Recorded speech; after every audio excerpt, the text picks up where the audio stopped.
There is a truth you've always felt, but never knew how to articulate. The people you desire the most aren't the ones who are good for you. They aren't the ones who bring peace, stability, clarity, or emotional safety. They're the ones who awaken something deep, old, and unfinished inside you. Something that feels familiar.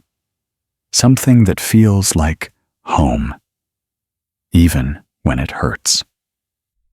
And this is why desire feels powerful, addictive, consuming, and terrifying at the same time.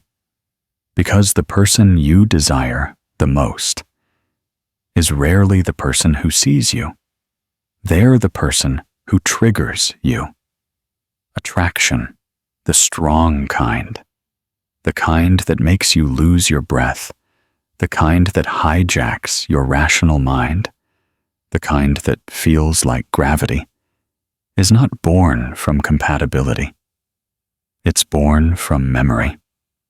Emotional memory. The kind buried in your childhood. The kind you didn't realize still controlled you. You don't desire them because your souls connect. You desire them because your wounds recognize each other. You think you're drawn to their eyes, their voice, their presence. But the truth is darker. You're drawn to the emotional environment they create inside you, because it mirrors the environment you were shaped in.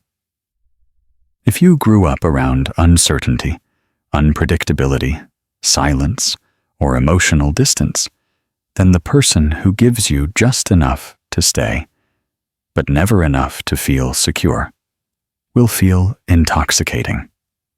If you grew up feeling unseen or unheard, then the person who pays attention in small bursts and then pulls away will feel magnetic.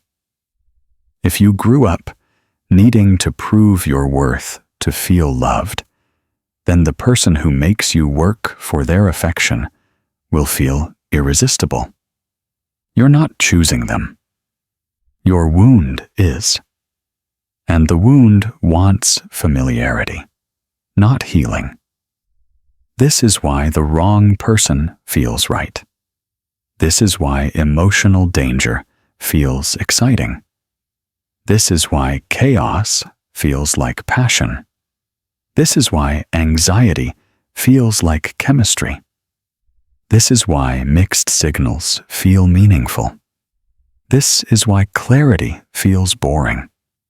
This is why silence feels safe, even when it hurts. This is why healthy people feel confusing, and why unhealthy people feel familiar, because familiarity is the foundation of your emotional programming. And desire is just that programming replaying itself as attraction. You are not falling for a person. You are falling into a pattern.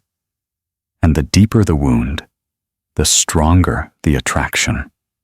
The more unresolved the pain, the more powerful the pull. This is why the person you desire doesn't make you feel calm. They make you feel activated. Your nervous system doesn't relax around them. It wakes up. It remembers. It lights up the parts of you that were shaped by fear, abandonment, longing, rejection, or emotional deprivation. They don't soothe you. They stimulate you. They don't heal your wounds. They press on them. And you mistake that pressure for connection. This is why your strongest desire comes with the strongest fear. You are afraid of losing them, because losing them feels like losing the part of yourself that still needs resolution. You are afraid of being abandoned because you've been abandoned before. You are afraid of being ignored because you were ignored before. You are afraid of being not enough because that belief was planted in you long before this person entered your life. You don't want them because they're the one. You want them because they awaken the wound you never healed.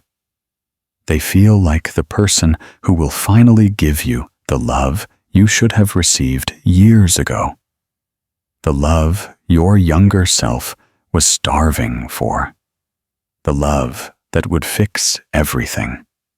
The love that would finally make you feel chosen, worthy, safe, and enough. But desire doesn't give closure. It only repeats the wound until you recognize it. You think you're chasing them, but you're chasing emotional repair. You think they're special, but they're familiar. You think they're your soulmate, but they're your pattern. You think you're falling in love, but you're falling into the past. Your desire is not a sign of destiny. It's a sign of unfinished childhood business. People rarely talk about this because it's painful. We want to believe desire is romantic. We want to believe attraction is mystical. We want to believe chemistry is proof that something is real. But chemistry is not compatibility. Chemistry is recognition. Chemistry is the body saying, I know this feeling. Chemistry is the wound saying, pay attention.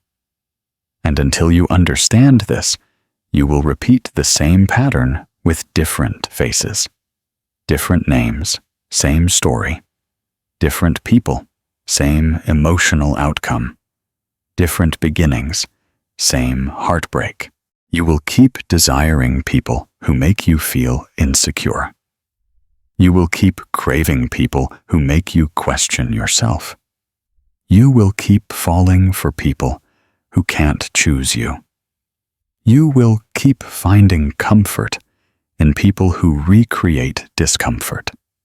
You will keep romanticizing people who trigger your abandonment wound. You will keep wanting people who make you doubt your worth. You will keep waiting for love from the people who remind you of the ones who didn't give it. Because the wound doesn't want healing.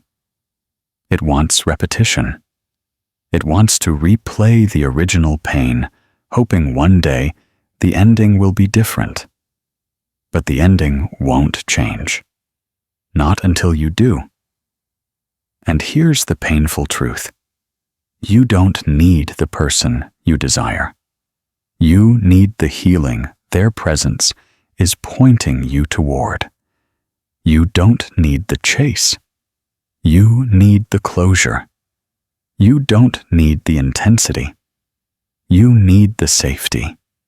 You don't need their validation. You need your own truth. Because desire is just the doorway. The real work begins when you stop running toward the person who resembles your wound, and finally turn inward to face the wound itself. Before you ever met the person you desire, your nervous system was already trained to respond to certain emotional patterns. It learned them long before you had language. It learned them from the people who raised you, the people who shaped you, the people who didn't know how to love you the way you needed. And the problem is that your nervous system didn't grow up with your mind. It stayed exactly where it was. It still reacts to the world the way you did when you were small, scared, confused, or trying to earn love you never truly received. This is why the person you desire feels like electricity. They activate the part of you that still believes of is supposed to feel intense, unpredictable, and unstable. You're not drawn to them because of their qualities. You're drawn to them because they match the emotional blueprint of your earliest relationships. Not consciously, not logically, but deeply, instinctively, unconsciously. Your body recognizes the pattern before your mind even notices the person. And this is where desire gets dangerous. Because when someone triggers the same feeling your childhood gave you, fear, longing, uncertainty, anxiety, you don't pull away. You move closer. You think it means something powerful is happening.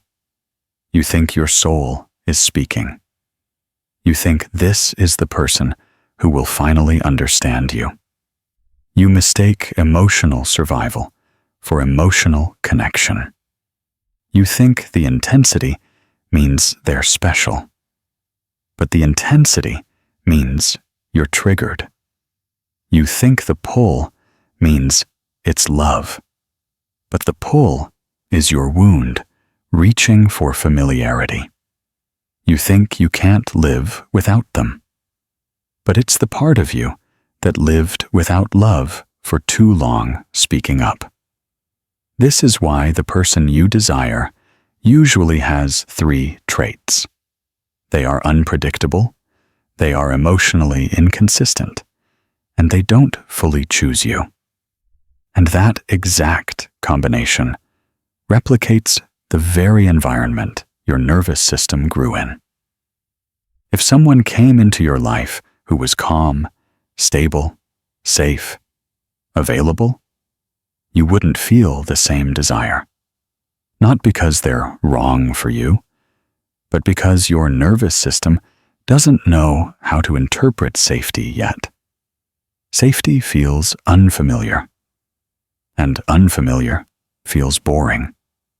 So you reject what would heal you and pursue what keeps you in pain. People say your type reflects your preferences. But your type actually reflects your trauma. Your type is built from what hurt you. Your type is built from the emotional conditions you survived. Your type is built from the people who shaped your earliest beliefs about love. Your type is built from the wound you still carry.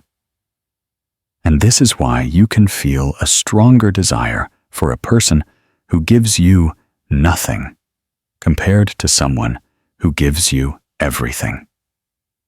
The wound finds comfort in the familiar. The part of you that still feels unworthy sees this person as a chance to finally prove your worth. The part of you that still feels invisible sees them as a chance to finally be chosen. The part of you that still feels abandoned sees them as someone who might choose you in the way your past didn't. You're not trying to love this person. You're trying to rewrite your childhood through them. You want them to stay because someone didn't. You want them to see you because someone never did.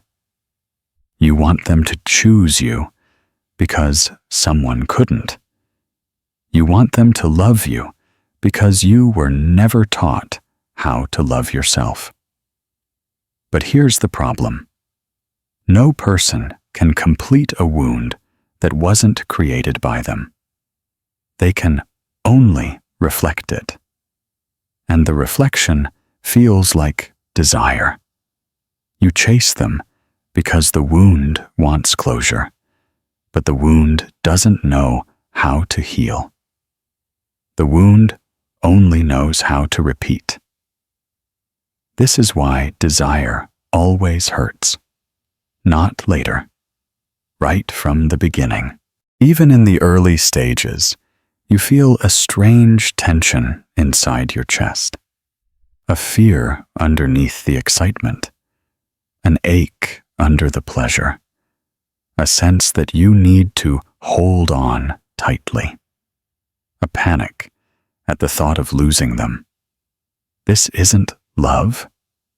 This is emotional hunger. This is survival. This is your inner child gripping onto someone who resembles the very environment they were shaped in. Your desire is not passion. It is fear wearing perfume. And the deeper the wound, the more intense the desire.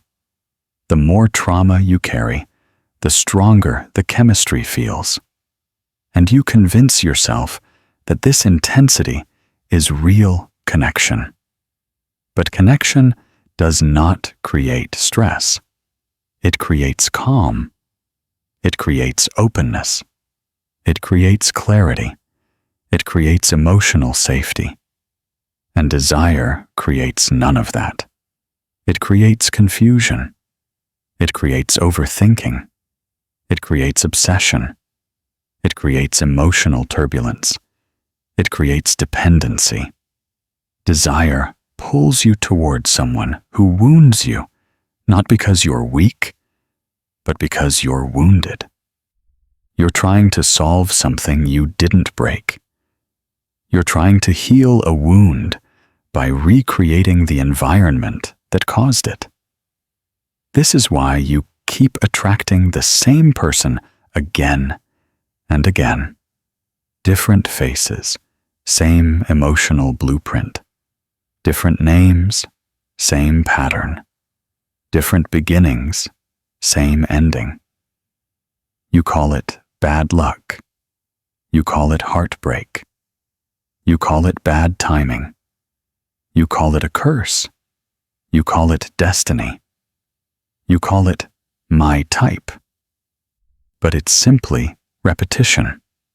The wound chooses the story long before you choose the person. And until you recognize the pattern, you will keep living the same emotional story with different characters. Your strongest desires come from your deepest wounds. And your deepest wounds come from your earliest relationships, which means the people you desire the most are the people who resemble the ones who hurt you the most. But there is something important, something liberating, something deeply painful to accept. Desire does not last when you heal the wound it comes from. When you finally confront the pain that shaped you, when you face the memories you suppressed, when you acknowledge the parts of yourself you disowned, something shifts. The pattern dissolves. The intensity fades. The pull loses its power. The people you once obsessed over suddenly look human, not magical. The chemistry you thought was destiny now feels like danger. You stop desiring the person who triggers your wound, because the wound is no longer making your decisions. You begin to see clearly. You begin to feel differently. You begin to choose differently. And for the first time in your life, a new kind of attraction emerges. One that doesn't activate your fear. One that doesn't make your nervous system tighten. One that doesn't feel like a test. One that doesn't drain you. One that doesn't feel wrong. One that doesn't require you to compromise your self-worth. If this helped you see your desire with new eyes, like the video, share your story in the comments, and subscribe to Psychatic. Your healing begins the moment you recognize the wound speaking.